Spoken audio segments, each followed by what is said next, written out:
మీ GIET ఇప్పుడు GGUగా మారింది. 2000కు పైగా ప్లేస్మెంట్స్, IPM, KPMG వంటి సంస్థలతో ఇంటిగ్రేటెడ్ కోర్సులు. UPSC కోచింగ్, అడ్మిషన్లు ఓపెన్. ప్రస్తుతం మనతో పాటు ఉన్నారు బీజేపీ సీనియర్ నాయకులు, అలాగే ప్రముఖ సామాజిక రాజకీయ విశ్లేషకులు డాక్టర్ వకులాభరణం కృష్ణమోహన్ రావు గారు. ఒకసారి ఆయనతో మాట్లాడదాం.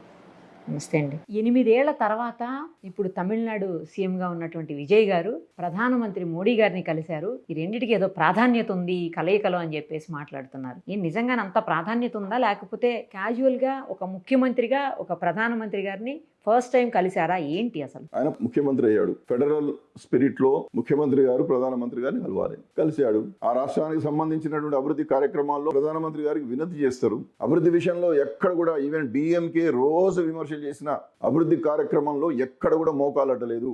అభివృద్ధి విషయంలో మీరు గణాంకాలు తీసుకొని మాట్లాడదామంటే నేను రెడీ ఉన్నా.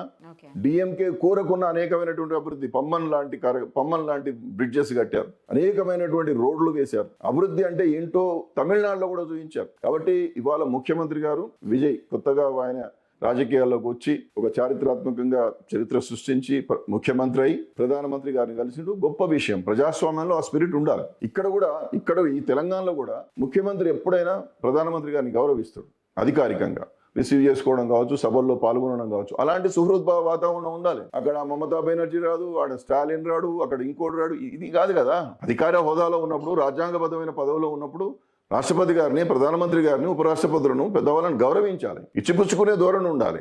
ఎన్నికల వరకు ఎన్నికలైన తర్వాత ప్రజల శ్రేయస్సు కోసం పనిచేయాలి. ప్రజలు పెట్టుకున్నటువంటి ఆశయాలను నెరవేర్చే దిశగా ప్రయత్నం చేయాలి.